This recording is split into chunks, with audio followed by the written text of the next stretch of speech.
Cool. But have any of you guys ever had a life-defining moment? Something that happens to you that just changes everything? May even change your life. Maybe you have, maybe you haven't. What happened to me? It all started when I was a sophomore in high school. I was at a youth conference and my youth director was talking about only God knows what. And out of nowhere he stops and he hits us with this question. He says, guys, what's life really about? I mean, what really matters in life? And we looked at him and we're like, Alan, whoa, buddy. It's 8 o'clock at night, I'm tired, I went to school, I went to football practice. This is a little too hot and heavy for me right now, right? Let's take that, put it in the back pocket, and talk to me a little later. I didn't know. What's life really about? I didn't know. 3 years later, I got my answer. 3 years later, I was a freshman at UW Whitewater, and it was St. Patrick's Day. I remember it was St. Patrick's Day because if you've ever been on a college campus on St. Patrick's Day, you're usually aware of it. For those of you who don't know what I'm talking about, basically on St. Patrick's Day, you see college students, they like to, drink a lot of soda. And you see, when you drink a lot of soda, you get a really big sugar rush, and then the sugar rush in the classroom, they just don't mix very well. The teachers don't like that too much. So most teachers will say, you know what, I'm not going to deal with this today, you guys can have the day off. And guess what? Happened to me. I was pumped. I was like, yeah, it's a day off. It'd be like if all of your teachers just canceled class. Would you be pumped? Yeah? Instead, I decided to go home and surprise my girlfriend. I hadn't seen her in a while, so I hopped in my car and I was on my way. I was about 3 miles away from campus. And any of you guys ever tried to reprogram a brand new GPS while driving? Anybody? Good, don't do it. It's a horrible idea. I'm still regretting this. You see, I had set Betty to home. I named her Betty. I felt like it was a good name. Someone told me that if you name your GPS, that you have a better connection with them. It's not true. Don't listen to that. So I hit Betty to home. And you see, Betty and I, we weren't seeing eye to eye that day. Because every time I'd pass a road, she would tell me, recalculate. And from 2 miles, recalculate. After about 7 times, I couldn't take Betty anymore, so I took her and I started to reprogram her. Well, the problem is that when I looked down at my GPS, I was coming around a corner, and I was going 63 miles per hour with the cruise on. Now in front of me, about 100 feet at the time, there was a car that was sitting in my lane and was waiting to turn left. But there was a solid line of traffic on the left side. When I looked up from my GPS, I was literally 20 feet from the car in front of me. Still going 63 miles per hour. Still haven't even moved to touch my brake yet. You can imagine the panic that went through my mind. When I saw it, I quick swerved to the right, somehow avoided the car, but it took me off the road. So I swerved back to the left, and I was going directly at oncoming traffic. So I swerved the 3rd time to try to correct it, and my entire car started to roll over. I rolled over 3 times, going 63 miles per hour. I swear it was just like the movies. It's just not as fun in real life. When I landed, I found myself upright in the ditch. I guess I had pretty good aim being upright. And as I looked around, all my windows were gone. My windshield was bashed in. My stuff was scattered all over the road. And there was about 15 people just looking to see if I was going to be okay. And somehow, by the miracle of God, I was.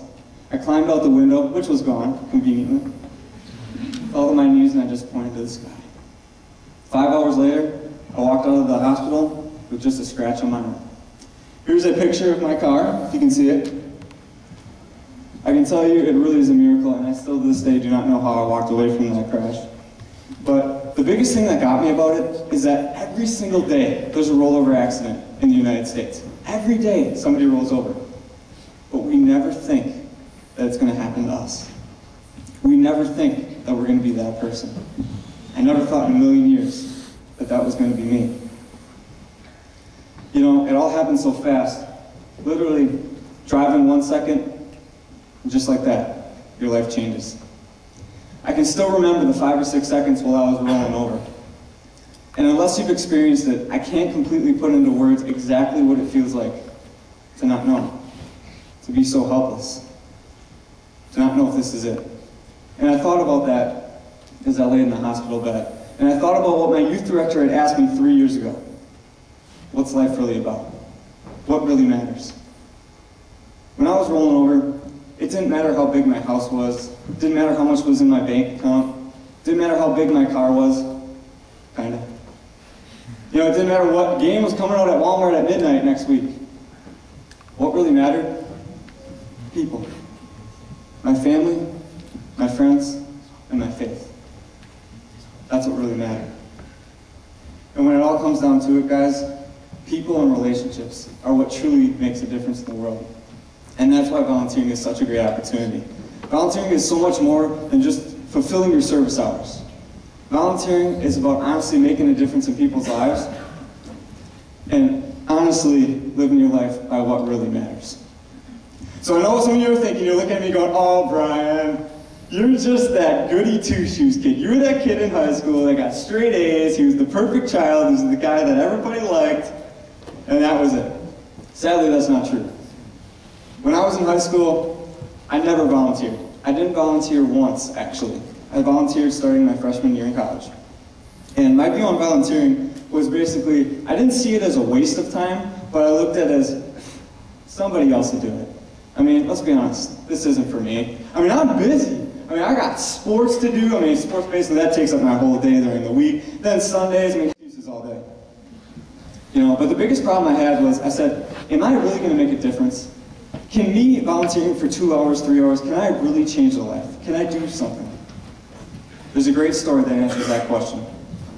It's called the Starfish story. Some of you may have heard it before. It's a popular story. It goes like this. Basically, there was a girl one day that wanted to go for a walk down by the beach. And as she walked down to the beach, she found that the tide had just gone out. And there were thousands of starfish scattered all across the sand.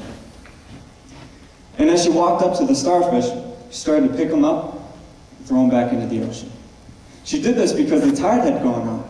And by the time it would come back in, all the starfish would be dried up and dead. And so she continually threw starfish in the ocean as she walked down the beach. There was a guy that was jogging that day. And as he jogged past her, he stopped. And he looked back and said, "What are you doing? There's so many here. You can't possibly make a difference." She smiled, looks at him, picks up another starfish, throws it in the ocean. Says, "I made a difference for that one." You guys may not impact 100 people, 50 people by going out and volunteering for a couple hours. But if you go out with the right mindset for a couple hours, I'd be willing to bet you that you'll impact at least one. And guys, I can tell you that honestly does make a difference.